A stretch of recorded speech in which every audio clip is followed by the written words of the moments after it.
Echo and HarperAudio present Unspeakable Acts, True Tales of Crime, Murder, Deceit, and Obsession by Sarah Weinman. Read by Gabra Zackman and Graham Halstead.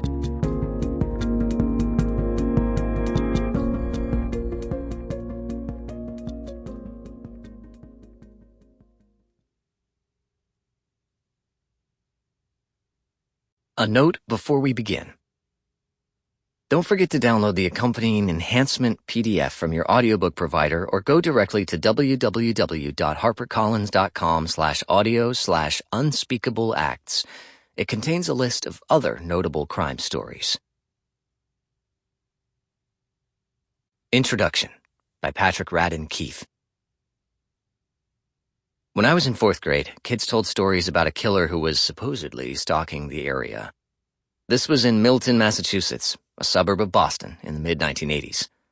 The man drove a Chevy Nova and carried a knife, my classmates said.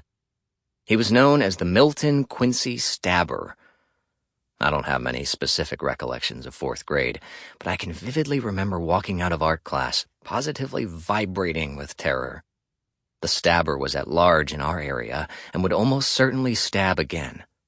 I suddenly became attuned to the make and model of every approaching car, though the Milton Quincy Stabber was said to direct his violence only at women.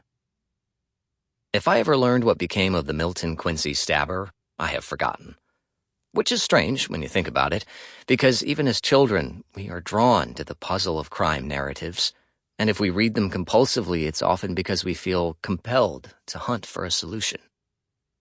My favorite part of any Sherlock Holmes story was always the final scene, when the great detective reassembles the random clues into a coherent narrative that is legible only in retrospect. Was the Stabber apprehended? If I bothered to find out as a kid, the memory hasn't lingered.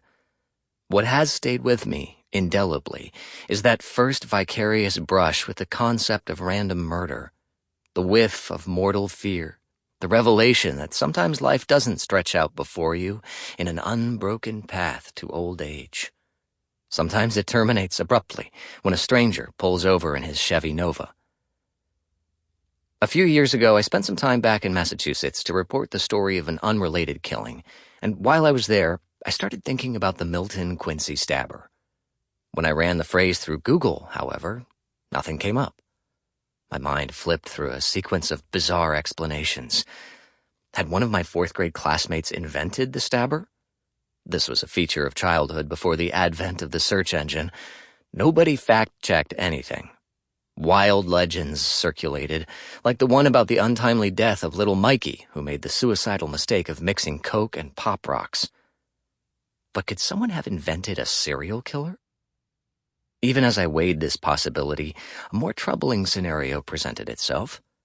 Could I have concocted the story myself?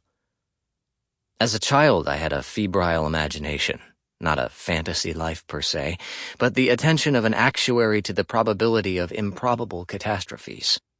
I slept with the lights on for years. Could I have somehow fantasized the Stabber?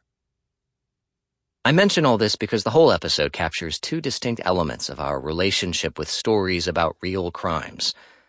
The first is that, from childhood, we are hardwired to be fascinated by danger and by the dark potential of other humans. When you read a Patricia Highsmith novel, the abyss of human depravity into which you peer runs only as deep as Highsmith's imagination.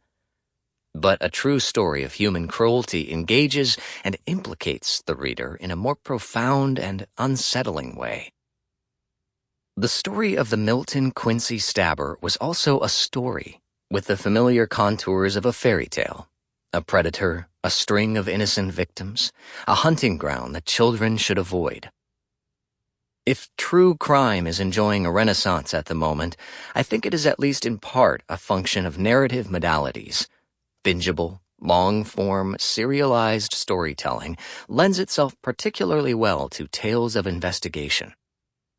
At the same time, any journalist seeking to incorporate the truth of an actual crime into some engaging narrative construct must... Sample complete.